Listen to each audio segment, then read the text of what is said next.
the South African Police Union, SAPU, has outlined the challenges faced by the law enforcement sector amid rolling blackouts, saying that the public safety is being further compromised.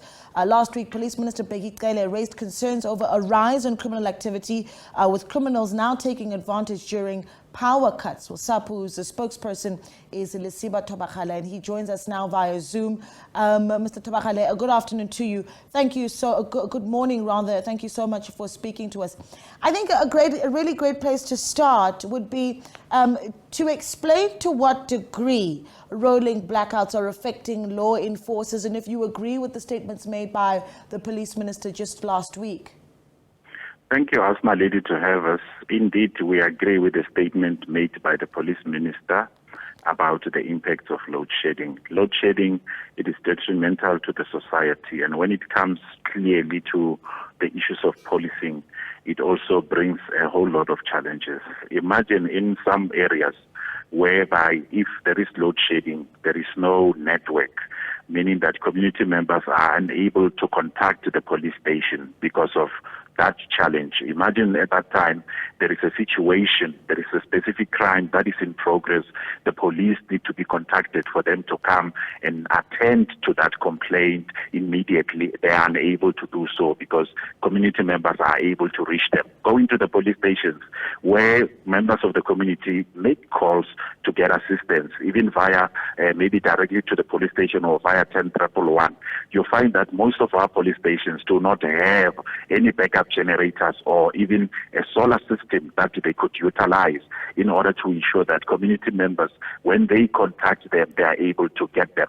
In terms of registering dockets, in terms of everything, if a suspect has to be charged, if there is load shedding, it means there will be delays when it comes to charging a suspect on the system before that suspect could be prepared to go to court. So it really has an impact in terms of that. Coming to visible policing, where police officers are to attend complaints in dark areas. We know a high rate of police killings that we have seen in this country. They continue to rise even at this level, where members have to go and attend to complaints in areas that are unsafe. You find that there are no proper roads, there is no proper lighting anyway, even except with load shedding.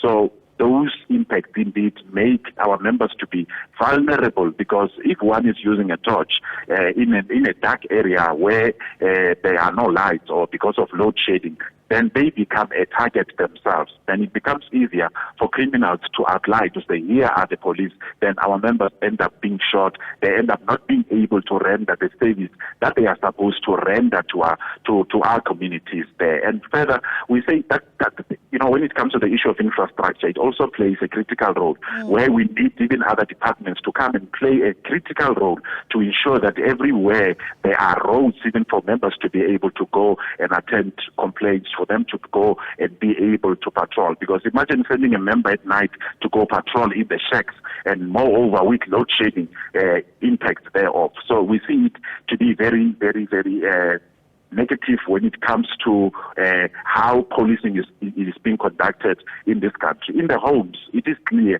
because if the lights are off, that is where even those who are doing cable theft, they find a space for them to go in those areas and steal cables and so on.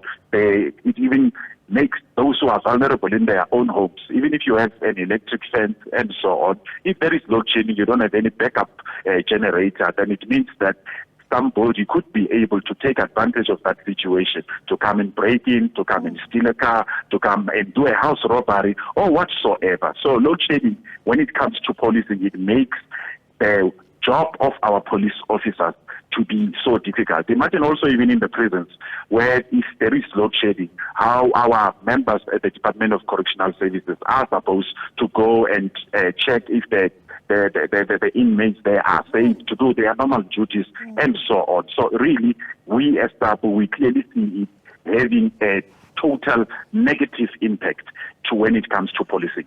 Yeah, I think we can all agree that when we do have a blackout, many citizens do feel vulnerable to crime. So it is quite concerning when the people are meant to be protecting us themselves are feeling vulnerable. What is it that you'd like to see being done then? Load shedding needs to come to an end. The government needs to take a stand to really fight the issue of load shedding so that it could be eradicated. When it comes to our police stations, we've been raising this issue to say all police stations need to have backup generators so that immediately, if then there is load shedding, there could be backup generator, backup power that is up and running so that duties of policing in the police station can continue. So if that is maintained throughout, because it is not only through load shedding when we come to the issues of backup generators in police stations. Even if maybe there could be a fault or somehow, police stations should be able to run 24/7, as members are expected to be in police stations 24/7. So the very same thing of electricity should be maintained in police stations, should be maintained in the Department of Correctional Services 24/7 without anything hindering it, so that our members could be able to receive services. We are referring to members of the community, for them to receive services of police officers whenever they need them without being hindered by any load shedding. And we know police officers are vulnerable. Police stations have been attacked many a times. We have seen in Kwaggafontein sometime around early October, sometime, where a police station was attacked, firearms were taken and so on. Those suspects, they capitalized on the issues of load shedding. So even police stations being attacked, load shedding plays that role.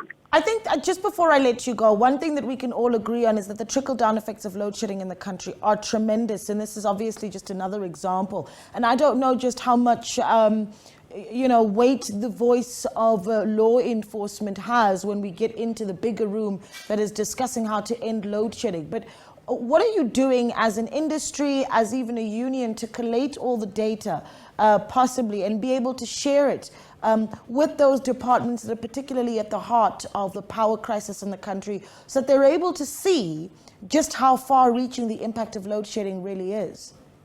Internally, there is a process that we are engaged on to say SABC management need to ensure that all our 1,000 plus police stations, they have backup generators. If there is no backup generator, at least a strong and a very efficient solar system, it is applicable. And to those who are responsible, in terms of energy supply, it is a call we are making to government as well to say that the issue of load shedding, it continues to have an impact in playing that role, whereby crime rate, as we can see, that crime rate has been rising in this country. It also plays that role. Something needs to be done by government. The government needs to take a very strong stance when it comes to the issue of load shedding, so that policing could be able to be restored properly and it could be able to run smoothly without being hindered. Police can be dealing with criminals out there and also deal with the impacts of load shedding. I think that double impact, it is quite a lot. Something needs to be done. Government, we are calling on government as SAPU that they need to take stance to eradicate load shedding. Yeah, I think just one last one perhaps before I let you go. We're wrapping up the year, and we can talk broadly now just about policing 2022. What kind of year was it for policing, and particularly even just how public servant workers or public servants in the police force are treated by government? I mean, standout moments for you in terms of policing for 2022 in South Africa? It has been a very difficult year, being the third year without public servants not receiving any salary increase, and government enforced the 3% down to the throats of our members. We continue to fight. Even in January, we are proceeding further as a united labor to fight against government stance of austerity measures, and we will continue to fight for the 10%. We are continuing. And further to that, in terms of policing, we've lost a whole lot of members. Our members have been killed. We've received reports that another police officer was murdered in Naledi, in Soweto, and then his body was dumped somewhere in a river. We continue to see all of these struggles that our members are faced out there. When they tie their boots in the morning, they are not sure whether they will come back to their homes. We are saying to our communities, we need to work hand in hand with the police. The police and our communities, we need one another. We have a campaign that we call Protect the Protectors. We are making this plea as SAPU to our communities that let us protect our protectors, who are the police, because if we protect our police, we will be able to be protected. Yeah. Really good time speaking to you. Thank you so much for giving us your time, and we really hope to continue the conversation as we get into 2023. That they're the spokesperson for the South African Police Union, Mr. Lesiba Thobakgale.